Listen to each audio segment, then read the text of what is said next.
사랑의 아버지 하나님, 하나님의 말씀 앞에 섭니다. 우리 한 주간 동안에 우리 삶의 현장에서 하나님이 허락하신 현장에서 고민하고 끙끙거리며 씨름했던 것 다 주님 앞에 내려놓습니다. 하나님 온전히 인도해 주셔서 하나님이 우리를 부르신 목적과 인생을 부르신 고귀하고 높은 목적 안에서 청년 성도들이 그리고 하나님 앞에서 그 인생의 어느 시절을 보내든지 주님 앞에 서고자 열망하는 모든 성도들이 그 은총 안에 서도록 은혜로 인도하여 주시옵소서. 이 예배를 통하여 주께서 홀로 영광 받으시기를 소원하옵고 예수 그리스도의 이름으로 기도하옵나이다. 아멘. 아멘. 예, 어떻게 무더위에 잘 지내셨습니까? 지난 한 주간 굉장히 힘들었죠. 너무너무 더웠습니다. 오늘 잠깐 비가 와서 한 6도가 떨어졌어요. 그 잠깐 후두둑 후두둑 비가 오는 동안에 6도 정도가 떨어졌습니다. 참 하나님 하시는 일이 놀랍습니다. 다시 또 견디기 어려울 만큼 또 온도가 올라갈 텐데 지난 주 중에 너무 더우니까 더위가 무섭기까지 하더라고요. 여러분은 어땠어요? 너무 더워서 견디기 어렵다고 이렇게 누구한테 얘기했더니 여러분이 이렇게 말씀하시더라고요. 작년 이맘때도 이만큼 더웠어요. 이렇게 말씀하시는데 새까맣게 기억이 안 나는 거예요. 작년 이맘때보다 올해가 더 더웠던 것 같습니다. 제가 무슨 말씀을 드리려고 할까요? 우리가 체감하는 더위가 항상 지금 가장 괴롭게 덥다는 겁니다. 밤에는 더워서 두렵기까지 합니다. 그래서 더위가 두려워서 에어컨을 켜죠. 그러면 에어컨 전기값이 두려워서 이제 영수증 날라올 때 어떨까 아마 그런 고민들을 할지 모르겠습니다. 이 더운 와중에 한 열흘 전쯤에 7월 28일 밤 정확하게 11시 41분에 북한이 동해상으로 ICBM 미사일을 쏘아 올렸습니다. 그 전에 미사일을 쏜 지 24일 만에 또 미사일을 쏜 건데요. 하도 자주 쏘니까 장난감을 다루는 것 같지만 이건 굉장히 무시무시한 무기인 거죠. 그래서 이와 관련해서 미국도 굉장히 예민하게 반응을 계속 해오고 있습니다. 가장 최근에 예민한 반응 중에 하나는 미국의 외교위에 소속되어 있는 상원의원인 린지 그레이엄이라는 사람이 트럼프 대통령과 대화했다는 이야기를 전언을 해줬어요.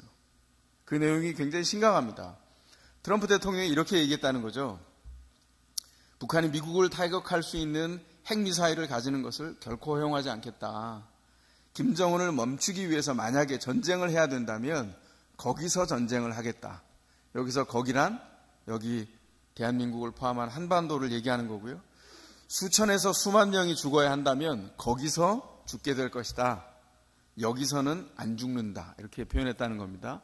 여기서란 미국을 얘기하는 겁니다. 끔찍하죠? 어쩌면 미국의 대통령으로서는 당연히 할 수 있는 말 중에 하나라고 표현이 되지만 그러나 만약 이게 현실로 옮겨진다면 참으로 두려운 이야기가 아닐 수 없습니다. 왜냐하면 전쟁이 일어난다면 북한이든 남한이든 그건 순식간에 황폐하게 될 것이 불보듯 뻔하기 때문입니다. 심각한 기도 제목이죠. 왜 제가 이 이야기를 할까요? 지금 우리가 무더위 속에 살고 있는 더위도 두렵지만 우리를 궁극적으로 두렵게 하는 너무나 뉴스가 자주 들려서 두려움도 무뎌졌지만 너무나 두렵게 하는 심각한 뉴스 중에 하나이기 때문입니다. 오늘 본문에 나타난 이스라엘 백성이 두려워하고 있습니다. 바벨론이라고 하는 거대한 제국의 힘과 압제가 두렵습니다. 물론 그 일은 이스라엘 스스로가 범죄했기 때문에 벌어진 일입니다. 황폐한 세상을 살아야 합니다. 이미 황폐해져 가고 있고 그 황폐한 곳에서 사는 일이 이스라엘에게 너무나 두려운 거죠. 하나님께서 일하는 방식이 참 이해하기가 어려워요. 하나님이 어떻게 일하십니까? 하나님이 이스라엘 백성에게 어마어마한 거대한 요구를 하세요. 뭇 백성의 빛으로 부르십니다. 감당할 수 있을까요? 감당을 못했습니다. 이 일을 이루지 못하니까 하나님께서 이스라엘 백성을 책망했어요.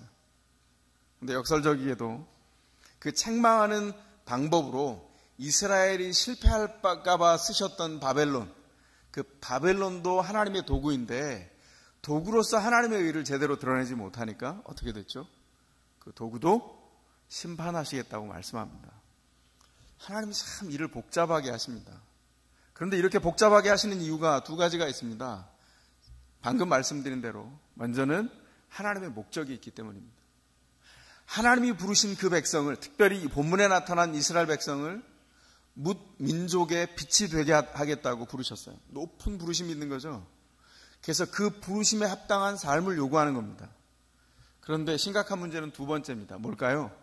그 높은 부르심에 대조적으로 하나님과 이미 멀어져 있다는 거죠. 이 문제를 어떻게 해결할까요?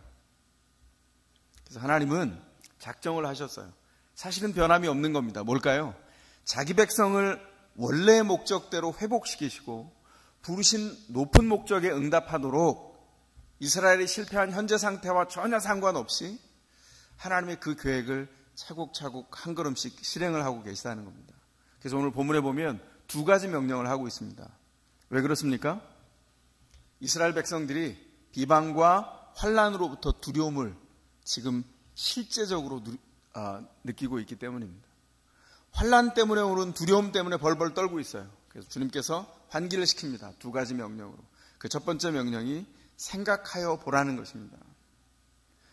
우리가 본문으로 지금 사용하고 있는 세번역 성경을 보면 2절에만 표현되어 있습니다. 2절에 너희 조상 아브라함을 생각하여 보고 너희를 낳아준 사라를 생각하여 보아라. 이렇게 동사가 두 번 나와 있는 것처럼, 명령이 두 번 나와 있는 것처럼 표현되고 있습니다. 그런데 개역개정에 보면 1절에도 동일한 표현이 있어요. 저 바위를 생각하여 보아라. 저 구덩이를 생각하여 보아라. 이렇게 두 번씩이나 반복되고 있습니다. 어떤 게 맞을까요? 사실은 두 성경 다 의역입니다. 의미를 조금 더 분명히 하기 위해서 본문에 없는 단어를 동원했어요. 생각하여라고 하는 단어가 본문에 등장하지 않습니다. 원문은 너무나 간단하게 동사 하나를 사용해요. 1절에도 보라, 2절에도 보아라. 명령형으로 이렇게 그저 보라고 말씀하고 있어요. 뭘 보라는 겁니까? 첫 번째로 아브라함을 보라는 겁니다.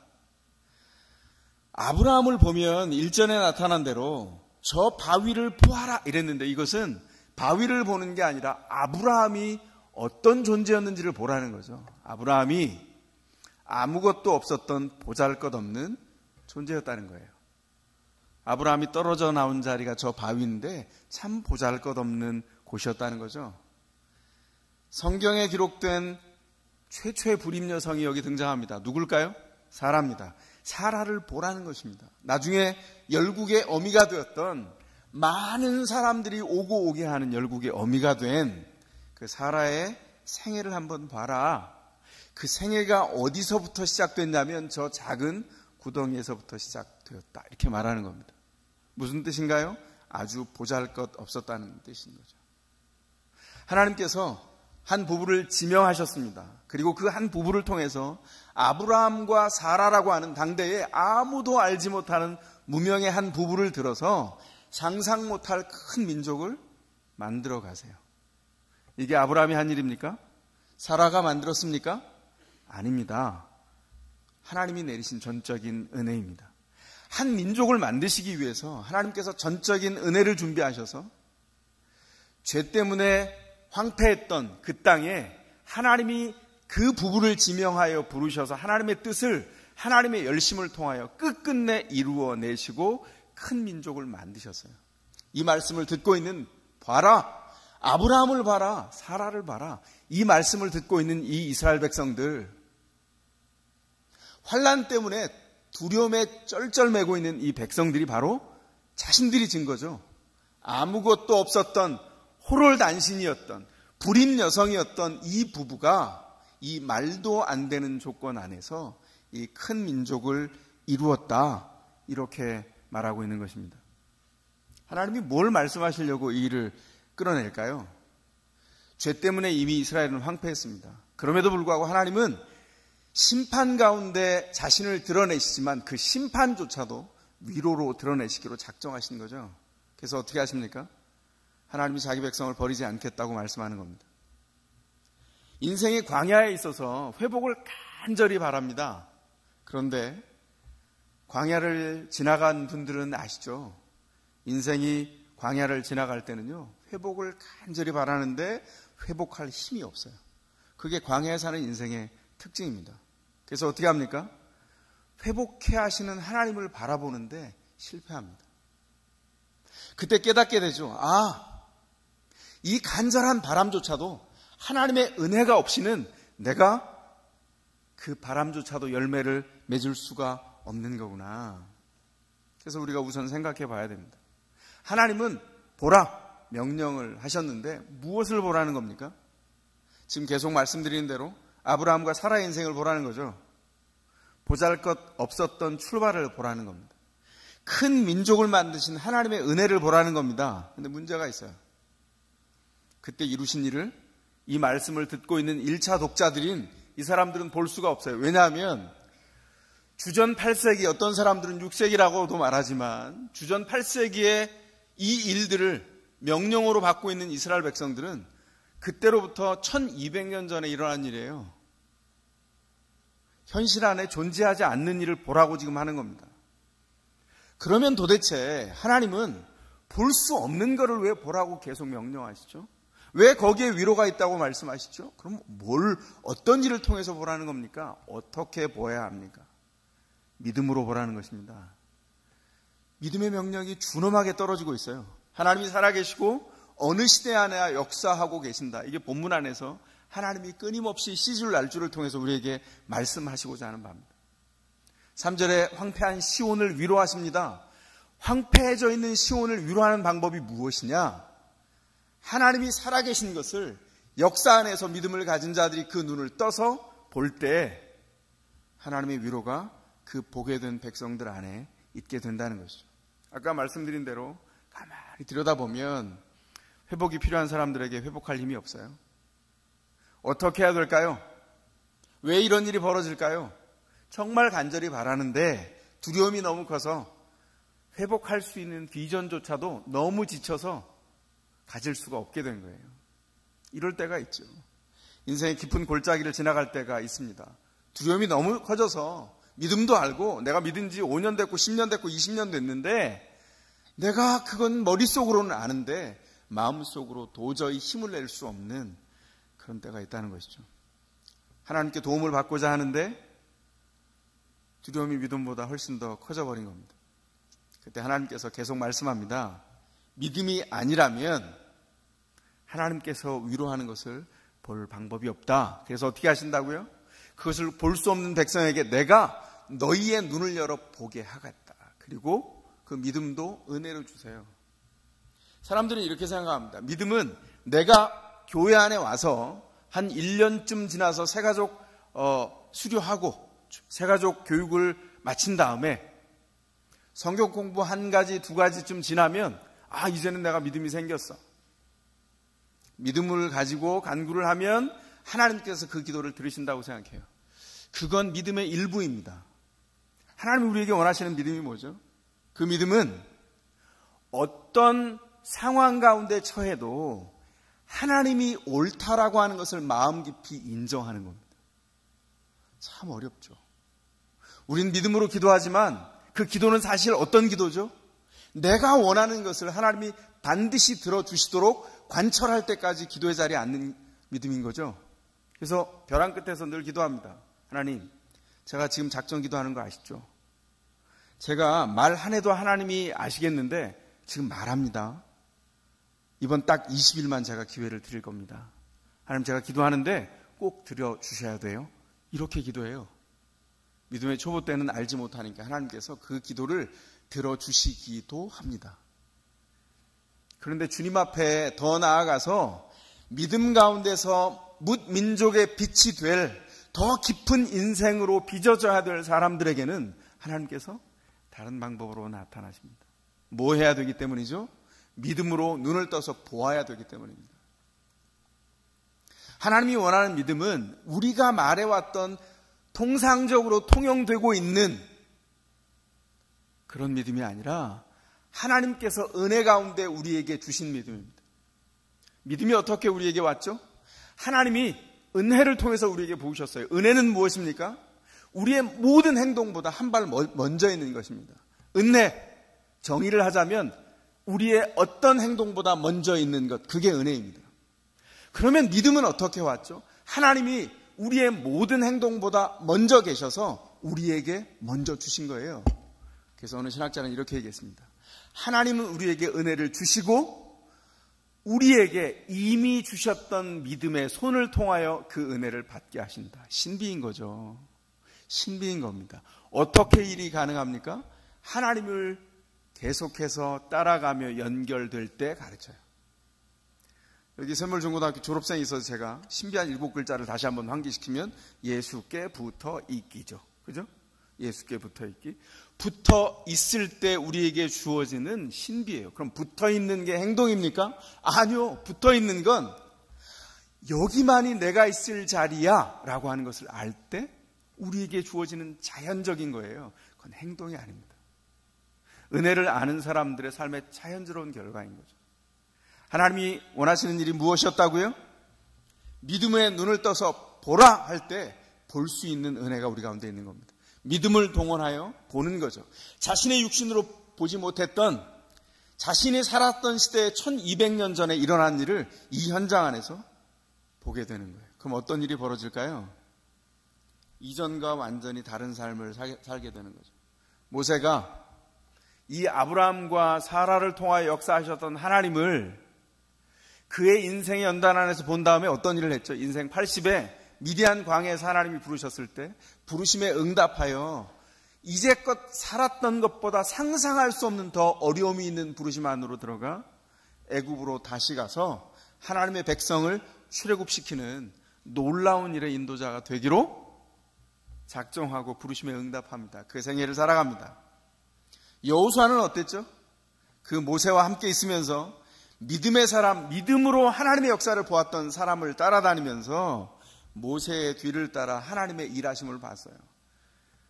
민수기에 보면 잠깐 나오지만 여호수아 성정이 대단했던 사람으로 보입니다. 왜냐하면 모세가 힘들었어요. 어느 날 너무 지쳤어요. 한 사람 한 사람을 다 재판하다 보니까 그래서 이렇게 말합니다. 하나님 너무 지쳐서 힘듭니다. 이게 완전히 번아웃된 경험이 있었어요. 하나님 뭐라고 하시냐면 야 그깟 일도 못하냐? 이렇게 안 하시고 장로들을 다 회막 앞으로 모아라 이렇게 말씀하세요. 그래서 여호수아가 수종 들면서 회막 앞으로 장로들을 다 모으는데 그때에도 땡땡이를 친 장로들이 있네요. 장로임에도 불구하고 어른인데 땡땡이를 쳐요. 땡땡이는 어른이 되기 위한 굉장히 중요한 심오한 깊은 관문 중에 하나예요. 왜냐하면 땡땡이를 쳐야 땡땡이 치는 사람들을 알거든요. 그 심정을, 깊은 마음을. 근데 그 사람들은 70명의 장로들이 있는데 68명은 기록이 안 돼 있어. 근데 두 사람은 성경에 기록돼 있어요. 칠판에 적어놓은 거죠. 떠드나이들 이렇게. 엘닷 메닷이라고 하는 두 사람이 땡땡이를 치면서 장막에서 나오지 않고 뒹굴고 있었어요. 회막 앞으로 모이질 않은 겁니다. 그런데 하나님의 은혜가 임했어요. 그런데 장막 안에서 하나님의 은혜를 체험합니다. 근데 그 일을 듣고 본 다음에 여호수아가 모세에게 와서 얘기하죠. 선생님, 땡땡이를 치는 인간들이 있습니다. 모세가 뭐랄까요? 그래? 얼른 체포해와 이렇게 말 안 하고요. 그래? 네가 나 때문에 열심을 내서 이 이야기를 하는구나. 그런데 여호수아야 잘 들어봐. 내가 진짜 원하는 게 있거든. 그게 뭐냐면 이스라엘의 모든 사람이 선지자 되었으면 좋겠어. 이렇게 말해요. 왜냐하면 회막 앞에 장로들을 모아놓고 하나님이 하신 일이 뭐냐면 눈을 떠서 역사를 보게 한 거예요. 그들을 가르쳐서 모세의 방불하게 서갈 수 있는 첫 관문의 출입문을 열어놓은 겁니다. 모세와 똑같이 하나님의 역사를 보고 주님 앞에 그 길을 걸어가라고. 뭘 해야 되는 겁니까? 하나님이 역사하신 것을 봐야죠. 이 성정이 뜨거웠던 여호수아가 그때 하나님 앞에서 하나님의 사람 모세가 하나님 앞에 배운 것이 무엇인지 분명히 알았던 것 같아요. 그리고 그 길을 따라 모세를 뒤따르면서 하나님이 허락했던 모세가 보았던 믿음의 눈을 무장하고 그 믿음의 눈으로 보는 사역을 이어서 계속합니다. 이스라엘 백성들이 사사기의 초반에 환란이 생기기 전까지 어떤 일이 벌어지죠? 여호수아와 그의 때에 역사한 것을 본 자들이 살아있는 동안까지 하나님을 섬겼어요. 믿음의 눈을 통해서 보는 일이 얼마나 중요한지 모릅니다. 오늘 우리가 환란 가운데 두려워하는 이유가 무엇입니까? 그 믿음으로 보는 일을 실패하고 있기 때문입니다. 믿음으로 보아야 황폐한 곳 시온을 위로하시는 하나님이 보입니다. 우리가 작아지고 우리의 삶의 현장에서 크신 하나님이 큰 사역들을 행하고 계신 것이 보여요. 우리의 삶이 너무 절박한데 절박한 현장 한가운데 하나님이 계신 것을 보기 시작합니다. 그런데 참 놀라운 딜레마가 있어요. 그게 뭐죠? 하나님을 그렇게 보려고 하는데 하나님이 안 보여요. 더 간절히 찾으면 찾을수록 하나님의 응답을 들으려고 하는데 응답이 들리지 않고 하나님은 침묵하는 것 같습니다. 그게 우리만의 경험이 아니라 하나님을 따라갔던 신실했던 백성들의 공통적인 경험인 것 같아요. 필립 얀시라고 하는 유명한 기독교 작가가 있죠. 그분이 하나님 당신께 실망했습니다. 이런 도발적인 제목의 책이 있습니다. 그 책에 이렇게 표현해 놨어요. 하나님에 대해서 전혀 실망하지 않은 사람이 있다면 그는 분명히 무신론자다.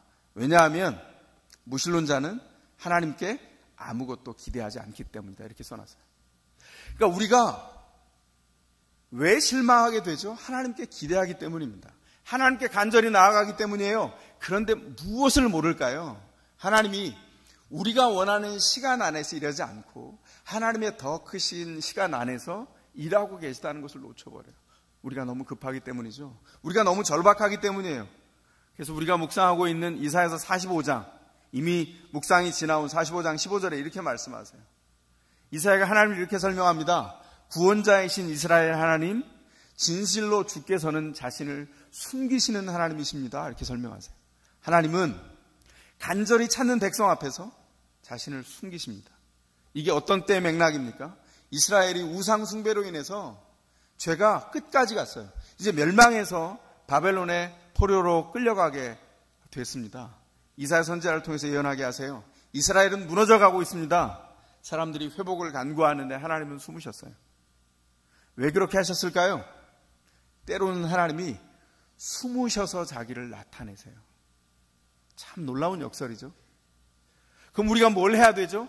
인내해야 돼요. 나중에 요 인내에 대해서 조금 더 크게 얘기하겠습니다. 하나님이 자신을 숨기셔서 자신을 나타내세요.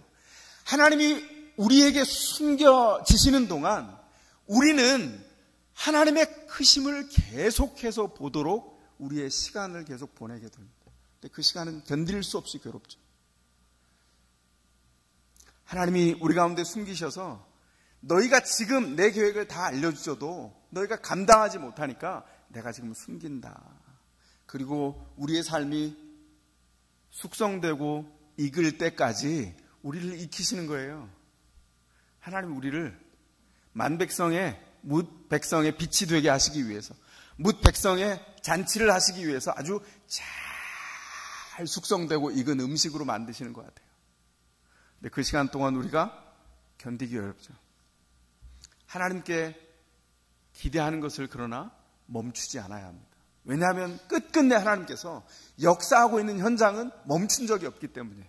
끝끝내 하나님은 쉬지 않고 계속해서 역사 속에서 일하셨고 지금도 일하고 계시기 때문입니다. 시간이 환란 한가운데서 멈춘 것 같아요. 너무 괴로워서 비명도 지르기가 어렵습니다. 너무 힘들면 그렇죠. 제가 예수를 믿던 날이 기억납니다. 제가 예수를 믿던 날 각종 체험을 하면서 주님을 영접했어요.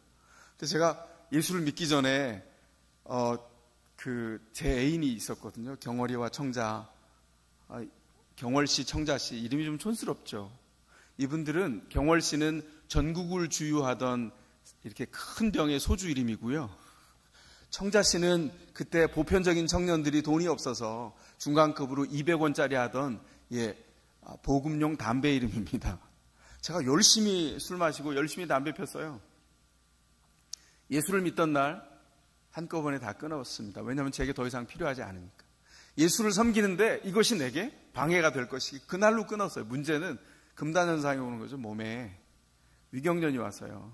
그것도 밤중에 다른 선배님 집에서 새벽에 웬 민폐입니까? 근데 우리 선배님 어머님이 권사님이셨거든요.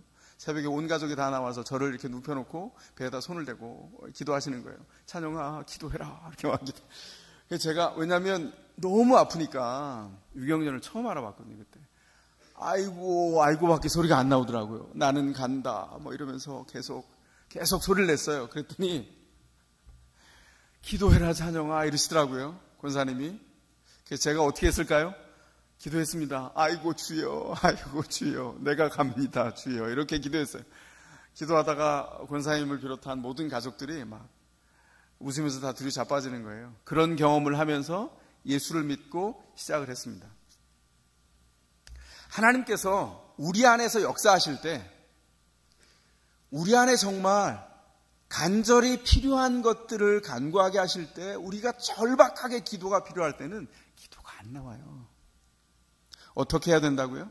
그때 하나님의 일하심을 포기하지 않고 기대하면서 끝끝내 기도의 자리에, 하나님을 갈망하는 자리에 있어야 된다는 거죠. 이스라엘 백성을 향해서 하나님은 선지자 이사야를 통해서 이렇게 위로하십니다. 3절입니다. 주님께서 그 광야를 에덴처럼 만드시고 그 사막을 동산처럼 만드실 때에 그 안에 기쁨과 즐거움이 깃들며 감사의 찬송과 기쁜 노랫소리가 깃들 것이다. 이사야가 지금 뭘 얘기하고 있습니까? 창조주 하나님께서 이 세상을 온갖 아름다움과 조화의 하모니와 축복이 깃든 곳으로 다 만들어 놓으셨어요. 하나님이 단지 창조사일 뿐만 아니라 세상을 만드시고 그 아름다운 창조의 세계를 운영해 가시고 통치해 가시기로 작정하시고 특별한 계획으로 인도해 가시는데 그만 망가져 버렸습니다. 그러면 망가졌구나 그러고 포기할까요? 어렸을 때 우리들이 하죠. 노트에다가 그림을 그릴 때 자기가 원하는 대로 안 그려지면 아이들이 엥 하고 종이를 버립니다. 그런데 나이가 들면서 초등학생 고학년만 돼도 그렇게 안 하죠. 지우개로 지우고 다시 쓰기 시작합니다. 더 나이가 들면 그런 게 어딨어. 틀린 것도 다 좋은 거야. 고쳐서 쓸 수 있어. 하나님이 망가지고 쇠락하고 황폐한 당신의 세계를 당신을 위해서 그 영광을 돌리기 위해서 창조된 그 인생이 망가져 가는데 그 인생을 향하여 포기하지 않고 끝끝내 그 인생을 붙들어서 회복하시기로 작정하신다는 거죠. 그래서 우리가 할 일이 무엇입니까? 환난 한가운데서도 그 환난이 우리의 죄를 인하여서 생긴 환난이라 할지라도 환난 한가운데서도 두려워하지 말고 죄에 짓눌리지 않고 죄를 끌어안고도 주님 앞에 나와서 하나님을 간절히 바라야 된다는 것이죠. 하나님을 바라보아야 된다는 것입니다. 이스라엘 백성들은 지금 이런 생각을 하고 있는 것 같아요. 환난 때문에 두려워서 어떻게 하지? 우리가 지금 이렇게 망한 이유는 국력이 약해져서야, 경제력이 없어서야, 그때 외교적인 판단을 잘못했어. 이런 생각을 하지 말라는 거예요. 뭘 하라는 겁니까? 이스라엘이 망가지고 쇠락하고 황폐한 환난 가운데 있는 이유는 그들이 하나님과 멀어졌기 때문입니다. 하나님을 버렸기 때문이죠. 하나님을 가까이 하기에 무능한 백성이 되었습니다. 그래서 어떻게 합니까? 하나님께서 이미 광야에 있는 황폐한 땅에 있는 그 백성을 신이 창조의 영으로 그 손길로 회복하시기로 작정하시고 그 광야를 에덴으로 만드시겠다는 거예요. 그래서 다시 한번 기쁨과 즐거움의 장소가 되게 하고 감사와 찬송의 공간이 되도록 너희 인생을 다시 만들기 위해서 내가 쉬지 않겠다. 그래서 구약과 신약에 나타난 하나님의 별명이 뭐냐면 쉬지 않으시는 주님이에요. 우리 주님이 뭐라 그러셨죠? 안식일에 고친 다음에 왜 안식일에 일하오? 예수님께 그렇게 말했더니 바리새인들이 예수님이 뭐라고 즉각 응답했습니까? 하나님이 일하시니 나도 일한다. 이렇게 응답한 게 기억나세요? 하나님은 쉬시지 않아요. 그래서 어떻게 합니까? 그렇게 하시기 위하여 하나님께서 누구를 보내십니다. 누굽니까? 메시아를 보내시는 겁니다. 메시아가 오세요. 자, 이제 보라는 명령을 지나가 볼까요? 이제 두 번째 명령입니다. 두 번째 뭘 명령하고 있습니까?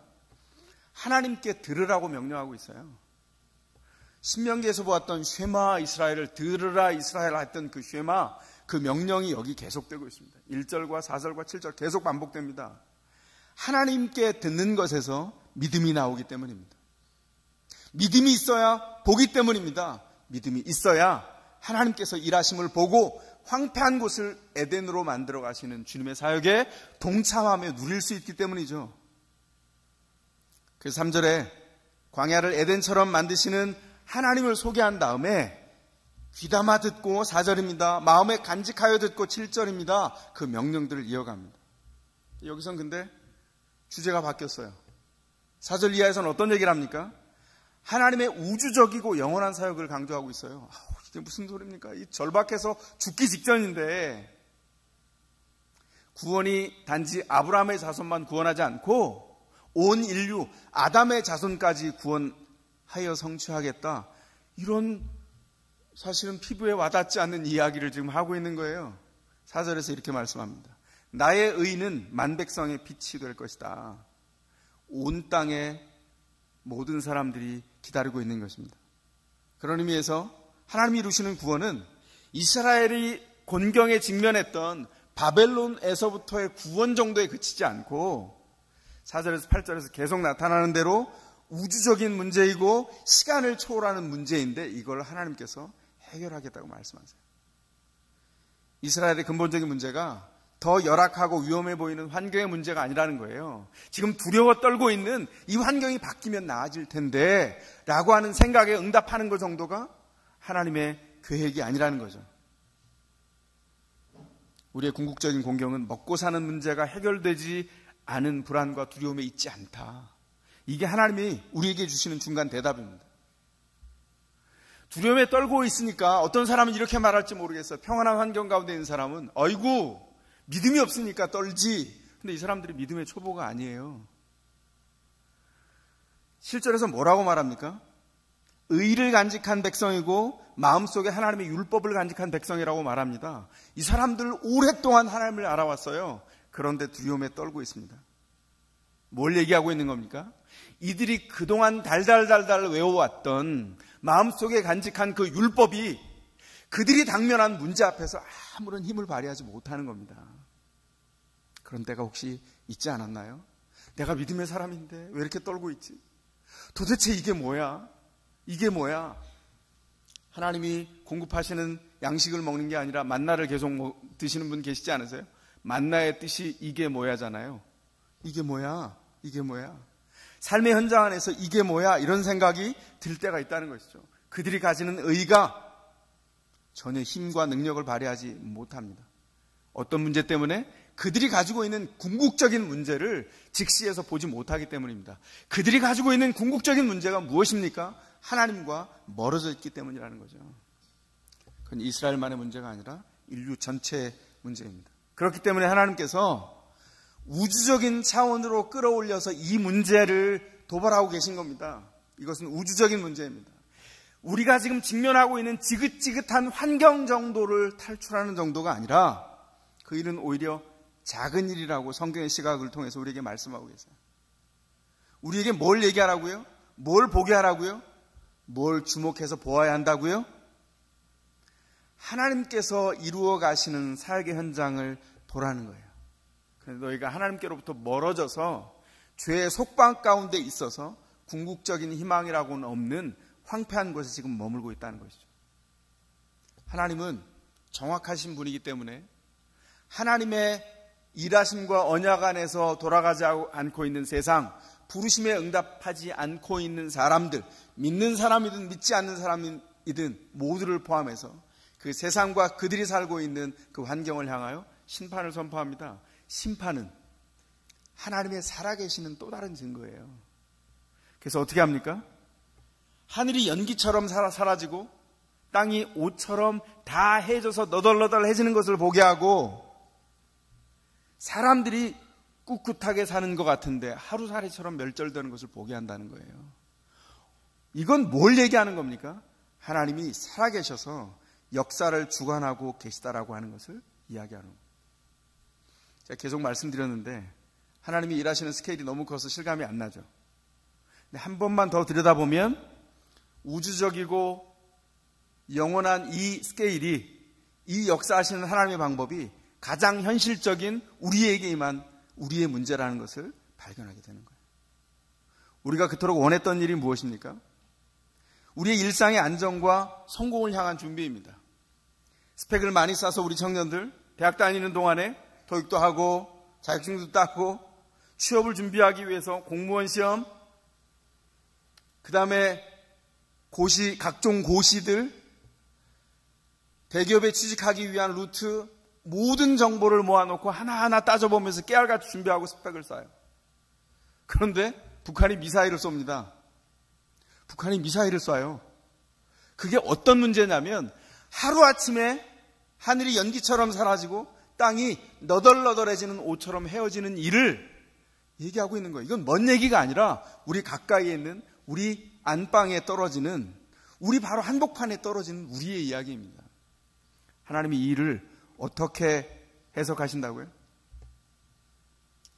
이 일을 해결하시기 위해서 하나님께서 우리 가운데 오신다는 거예요. 아무리 성공적이어도 한순간에 잿더미가 되는, 황폐화 되는 우리의 정말 너무나 쉽게 변하는 인생 앞에 하나님께서 말씀합니다. 너희 앞에 있는 두려워할 만한 황폐한 광야, 두려워하지 말라는 거예요. 하나님께서 역사하셔서 일하신다. 어떻게 해요? 내가 통치한다. 계속해서 얘기하는 겁니다. 이사야 45장 이후에서 지금까지 계속 얘기한 하나님의 하나의 말씀은 뭐냐면 내가 통치한다입니다. 그래서 우리가 묻게 되죠. 하나님, 그럼 인생의 목적이 뭐죠? 저는 왜 사는 겁니까? 이 질문을 해야 돼요.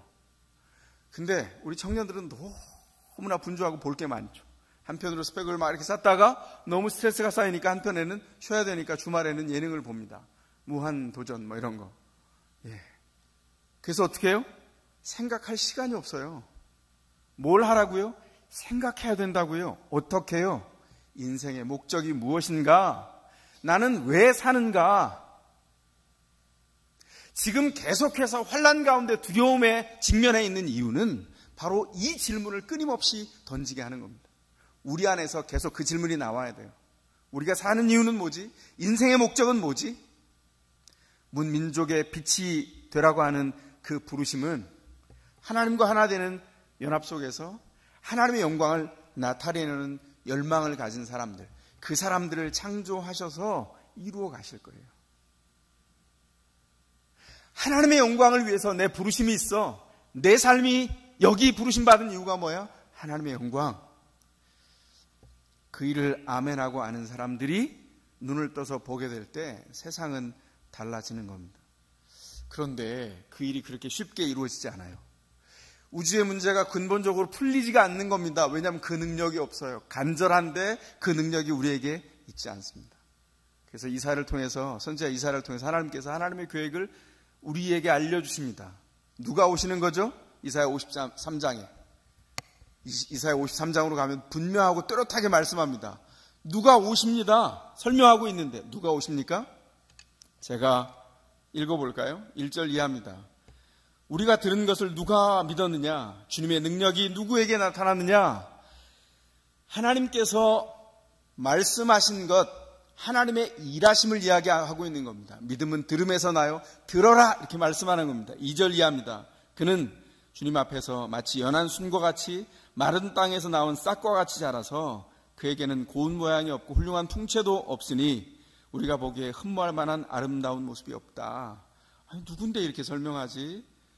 그는 버림받고 고통을 많이 겪었다. 그는 언제나 병을 앓고 있었다. 골골하면서 병을 달고 살았다는 거예요. 사람들이 그에게서 얼굴을 돌렸고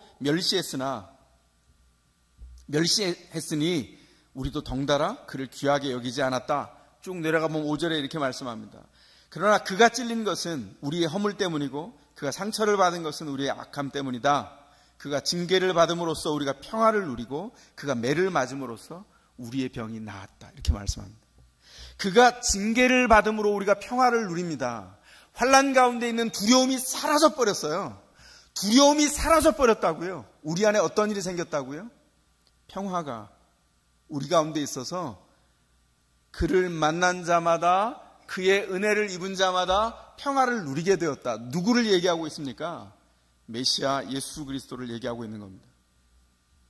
징계를 받음으로 우리가 평화를 누리고 그가 매를 맞음으로 우리가 병이 나았습니다. 우리가 가지고 있는 궁극적인 병이 무엇입니까? 이 두려움을 해결할 방법이 없다는 거예요. 역사 안에 있었던 20세기의 사람들이 하이라이트로 보았던 가장 큰 공포가 뭐죠? 인간 자신에 대한 거예요. 1차 대전이 퍽 터지고 2차 대전이 퍽 터지니까 인간이 뭐지? 이런 질문에 직면했습니다. 그 질문을 쏟아낸 철학 사조가 실존주의예요. 실존주의가 뭐라고 얘기했죠? 실존주의 철학은 피투성이가 되는 철학이다. 보통 이렇게 말하죠. 왜냐하면 투성, 피투성 이렇게 배웠어요. 투성은 뭐냐면 인간은 누구냐? 이렇게 질문했더니 대답을 이렇게 얻은 거예요. 우린 던져졌다. 투성입니다. 누군가가 던졌다. 투성. 우리는 던져진 존재다. 피투성이에요. 그렇게 해석했습니다. 피투성의 존재, 던져진 존재. 그런데 그 안에 뭔가가 공통적으로 있어요. 인간 안에. 그게 뭘까요? 앙스트라는 건데 그게 불안입니다. 해결할 방법이 없어요. 그 두려움을 어떻게 해결합니까? 그리스도가 오셔야 해결하는 거예요. 메시아가 해결하는 겁니다. 실존주의가 문제만 펼쳐놓고 답을 하지 못한 것, 기독교가 대답했어요. 예수가 대답입니다. 그가 징계를 받음으로 우리가 평화를 누렸습니다. 하나님과 멀어져서 도저히 메꿀 수 없었던 그 간격을, 단절된 관계를 그리스도가 연결하셨어요. 평화가 우리 가운데 임했습니다. 이 일을 오고 오는 세대에 하나님을 아는 사람들이 고백했습니다. 그 중에 한 사람이 사도 바울이죠. 사도 바울이 로마서를 쓰면서 로마서 5장에서 이런 고백을 했습니다. 로마서 5장을 제가 한번 읽어보겠습니다. 그러므로 우리는 믿음으로 의롭다 하심을 받았으므로 우리 주 예수 그리스도로 말미암아 하나님과 더불어 평화를 누리고 있습니다. 지금 53장에 나와 있는 게 바로 연결되죠. 그리스도로 말미암아 하나님과 더불어 평화를 누렸습니다. 우리는 또한 그리스도로 말미암아 지금 서 있는 이 은혜의 자리에서 믿음으로 나오게 되었고 하나님의 영광에 이르게 될 소망을 품고 자랑을 합니다. 이렇게 영광스러운 일이 이어져요. 이러고 끝났으면 좋겠는데 3절에서 이상한 얘기를 합니다. 그뿐 아니라 이렇게 이어져요. 로마서 5장 3절 어떻게 이어지냐면 그뿐 아니라 우리는 환난을 자랑합니다. 이건 또 뭡니까? 환난 때문에 두려움에서 해결되는 메시아를 통해서 구원을 이루어 주셨는데 메시아를 통해서 평화를 이룬 다음에도 환난이 있습니다. 이게 뭐가 다를까요? 그 이전의 환난은 하나님과 멀어져 있었던 세상이 주는 환난이었습니다. 우리의 죄가 우리에게 던져준 환난이었어요. 여기 로마서 5장 3절에 말하는 환난은 무엇입니까? 그리스도와 연합하여서 하나님과 평화를 누린 이후에 우리에게 주어진 환난입니다. 이건 질이 달라요. 어떤 질이 다른가요? 한번 읽어볼까요? 환난을 자랑합니다. 우리가 알기로 환난은 인내력을 낳고 4절 인내력은 단련된 인격을 낳고 단련된 인격은 희망을 낳는 줄을 우리가 알기 때문입니다. 그리고 6절에 이렇게 말합니다. 우리가 아직 약할 때에 그리스도께서 제때에 경건하지 않은 사람을 위하여 죽으셨습니다. 뭘 하기 위해서? 우리로 평화를 누리고 환난을 받고 인내력을 키우고 그 인내력을 통하여서 단련을 받고 그 단련이 꺼지지 않는 희망까지를 소유할 수 있도록 하기 위해서. 여기 환난은 뭐죠? 뭘까요? 환난은 인내력을 낳는다고 했는데 왜 인내력을 낳아야 합니까? 인내력은 해답을 얻기 위한 능력입니다. 해답은 무엇입니까? 삶의 목적이 있다는 것입니다. 우리의 삶에 하나님이 우리를 부르신 목적이 있어요. 그래서 오늘 우리에게 주어진 믿음 안에서의 환난은 믿음 밖에서의 환난과 전혀 질적으로 종류가 다릅니다. 메시아를 통해서 우리는 이미 그 평안을 누려요. 그건 환경 때문에 오는 것이 아니고 그 평안은 환경이 주는 것이 아니라 예수 때문에 우리에게 와 있는 거예요. 그럼 우리가 뭘 해야 되죠? 혼자 있을 때 불안합니다. 알고 보았더니 예수 안에 있는가 아닌가 질문해야 돼요. 예수 안에 있어요. 그렇다면 이 우주적인 문제를 해결하신 예수 안에 있다면 우리가 그 다음에 무엇을 해야 되죠? 우리 삶에 도전된 과제들 앞에서 피해가지 않고 그 자리에 앉아서 대답을 해야 돼요. 피해갈 수 없는 자리 뭘까요? 아빠의 자리, 대표적인 거. 엄마의 자리, 자녀의 자리도 마찬가지예요. 아들의 자리, 딸의 자리, 더 중요한 궁극적인 자리, 신자의 자리, 하나님 앞에 앉아있고 서 있는 그 자리입니다. 뭘 한다고요? 우리를 그 자리에서 끙끙거리며 씨름하면서 하나님의 은혜를 알게 만들어요. 그 인내력을 통하여서 해답을 얻게 하는데 인생의 목적이 분명하게 있다는 겁니다. 그 목적 안에 서도록 우리를 부르셨어요. 그 목적을 대답으로 얻는 순간 우리는 어떻게 된다고요? 단련된다고요. 다른 말로 하면 훈련되어 성숙해지기 시작하는 겁니다. 인생이 똑같지 않죠, 그죠? 인생이 똑같지 않아요. 하나님 앞에 있어서 훈련받은 인생이 그 이전과 전혀 다릅니다. 이것이 은혜입니다. 하나님의 은혜 때문에 견딜 수 있고, 하나님의 은혜 때문에 환난을 이해할 수 있고, 하나님의 은혜 때문에 환난은 인내력으로 참아 버틸 수 있고, 그 인내한 사람들에게 주어지는 해답이 결국은 훈련의 단계를 거쳐서 소망을 놓치지 않도록 한다는 거예요. 그 희망은 꺼지지 않는 희망입니다. 인생의 목적 안에서, 작아 보이는 나의 인생 안에서 하나님의 위대한 목적을 이루어 가신다라고 하는 거죠. 이게 정말 절망하고 있는 그 이스라엘 백성을 향해서 이사야를 통해서 주신 비전과 그 비전의 결과물입니다. 이것이 믿음을 가진 우리 인생의 정체성이에요. 우린 결코 그러므로 작지 않습니다. 우린 어디서만 작냐면 하나님 앞에서만 작습니다. 하나님이 우리를 은혜로 건지셨기에 하나님은 크고 위대하십니다. 예배하는 모든 자들이 주님 앞에 나올 때 우리는 작아야 합니다. 하나님의 위대함을 볼 때 그때 예배가 시작되기 때문입니다. 그러나 그 예배를 마치고 세상 가운데 나갈 때 우리는 결코 작지 않습니다. 왜냐하면 그 위대하신 하나님이 우리 가운데 들어와 임재해 계시기 때문입니다. 어떤 환난도 어떤 핍박도 우리를 꺾지 못합니다. 왜냐하면 우리는 인내를 통하여 대답을 얻었기 때문이에요. 우리는 훈련 가운데 나아가고 있기 때문입니다. 우리는 그 안에서 흔들리지 않는 희망을 이미 보았기 때문입니다. 그 희망 안에서 우리가 하는 일이 무엇입니까? 이전에는 세상의 환난 때문에 두려워하고 우리의 죄의 결과 때문에 끙끙 앓았는데 그리스도를 통하여 해결된 다음에 우리 안에 있는 어떤 일도 그 부르심 안에서 해결하는 거죠.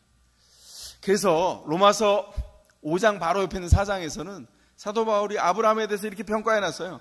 4장 18절에 이렇게 말합니다. 아브라함은 희망이 사라진 때에도 바라면서 믿었으므로 너희 자손이 이와 같이 많아질 것이다 하신 말씀대로 많은 민족의 조상이 되었다. 뭘 했다고요? 희망이 사라진 때에도 바라면서 믿었다. 이렇게 말합니다. 사도 바울이 아브라함을 예로 들어서 믿음을 재정의하고 있는 거예요. 믿음이 무엇입니까? 내가 바라는 거를 하나님과 벼랑 끝에서 딜하는 게 아니고요. 믿음은 희망이 사라진 때에도 바라면서 끝까지 하나님이 하신 일이 옳습니다. 내가 기다립니다. 인내력을 가지고 하나님의 대답을 듣겠습니다 하고 앉아있는 거예요. 그랬더니 어떻게 됐다고요? 그 인내력이 우리에게 준 믿음이 정말 세상 가운데서 우리를 흔들려고 도전하는 어떤 문제 앞에서도 우리를 흔들림 없이 주님 앞에 서게 했다는 것이죠. 하나님께 듣는다는 게 뭡니까? 하나님의 이루심을 믿는 것입니다. 각자의 현장 안에서 성장하는 과정 안에 인생의 독특한 환난들이 다 있을 겁니다. 근데 그 환난이 그리스도 안에서 축복임을 아시고 다시 한번 눈을 뜨시고 보시고 들으시고 하나님 앞에서 초점을 다시 했으면 좋겠습니다. 눈을 떠서 보았더니 우리의 광야는 우리가 그토록 비참하게 느꼈던 우리의 환경이라는 광야는 하나님이 쉬지 않고 끊임없이 에덴으로 만들어 가고 계셨습니다. 그러므로 우리는 무엇을 해야 합니까? 특별히 하나님께 구하는 사람들인 우리는 이 말씀을 잘 들어야 합니다. 하나님께 구하는 자들을 헛되이 버리지 않는다는 것, 하나님께 구하고 찾는 백성들을 하나님께서 아신다는 것. 그래서 어떻게 하십니까? 하나님은 그 믿음을 찾고 계세요. 그 믿음 안에서 인생이 서기를 원합니다. 요즘 젊은이들 그런 거 하더라고요. 오늘부터 1일 하자 이런 거. 네, 하나님과 오늘부터 1일 했으면 좋겠어요. 네, 웃어주셔서 감사하고요. 미소가 매력적입니다. 어떻게 하라고요? 하나님과 그 믿음으로 버티고 환난 가운데서 인내력을 쌓고 훈련되고 단련되어서 결국 하나님의 꺼지지 않는 희망 가운데 서는 것. 그 일을 했으면 좋겠어요. 여러분들의 삶이 참 고단하다는 거 압니다. 어른들은 이렇게 얘기할지도 몰라요. 니들이 뭐 그렇게 힘들어? 가장 즐겁고 좋을 때지 이렇게 말하는데 20대가 가장 지옥 같은 시절입니다. 지나가 보면 아무것도 아니지만. 근데 그때 어떻게 해야 된다고요? 믿음 안에서 도전하여서 하나님의 은혜 가운데 직면하세요. 하나님께서 그렇게 만들어 가십니다. 하나님을 바라면 하나님의 백성이 버려지지 않습니다. 하나님이 자기 백성을 위로하십니다. 그리고 오늘도 듣기를 원하세요. 말로 믿음을 모욕하고 비난했던 사람들이 마치 좀이 옷을 먹듯이 완전히 사그러들어서 사라지고 믿음이 승리해가는 소식을 듣기를 원합니다. 그 소식은 어디서 들리는 겁니까? 여러분의 인생에서 들리는 겁니다. 생각보다 이런 일이 빨리 이루어질 거예요. 하나님 앞에 인내하며 견디는 동안 하나님 앞에 이 경주를 끝끝내 포기하지 않고 믿음으로 먼저 보면서 하나님이 이루실 구원을 바라는 그 축복이 저와 여러분에게 있기를 바랍니다. 기도하겠습니다.